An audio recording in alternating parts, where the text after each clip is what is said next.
নমস্কার আমার প্রিয় বাংলার মানুষজন। গিরগিটি জানেন তো সবাই?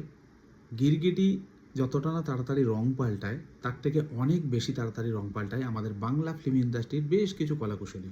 সে ডিরেক্টর হোক, অ্যাক্টর হোক, অ্যাক্ট্রেস হোক, টেলিভিশনের অ্যাক্টর হোক, অ্যাক্ট্রেস হোক, ডিরেক্টর হোক, যাই হোক না কেন, মানে এমন কিছু পোস্ট যা আমরা ভোটের রেজাল্টের আগে দেখেছি তার ঠিক উল্টো সুরে এখন গান গাইছে এই সমস্ত কলাকুশলীরা।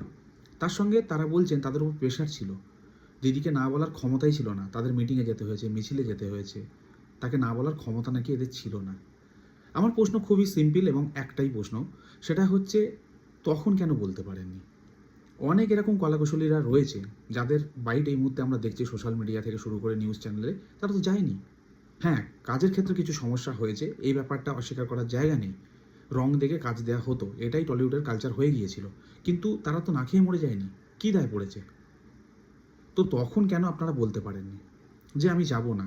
যদি সবাই মিলে একজোট হয়ে এই জিনিসটা করতেন তাহলে কারুর ক্ষমতা ছিল না আজ ইন্ডাস্ট্রিকে এই জায়গায় নিয়ে যাওয়া। এখন আপনারা ফের অন্য গান গাইছেন, তার বিশেষ কিছু কারণ রয়েছে। হেরে যাওয়া আপনাদের পছন্দ না, হেরে থাকতে আপনারা ভালোবাসেন না।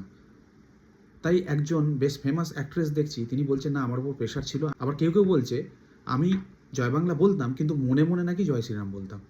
মানে এগুলো কোনো লজিক? আপনারা পাবলিক ফিগার, আপনাদের কথাবার্তা মানুষ শোনার জন্য মুখিয়ে থাকেন, আপনারা যদি এ ধরনের কথাবার্তা বলেন আপনাদের জায়গাটা কোথায় হবে বুঝতে পারছেন? ঠিক ওই পাশের চেয়ারে। তাই বলছি বাংলার মানুষ বুঝে গেছে কারা গিরগিটি আর কারা অরিজিনাল। তাই এসব বলে কোনো লাভ নেই। যদি মন থেকে সত্যি একটু হলেও অনুশোচনা থাকে, আপনারা যে কাজের জন্য এসছেন সেই কাজটি করুন।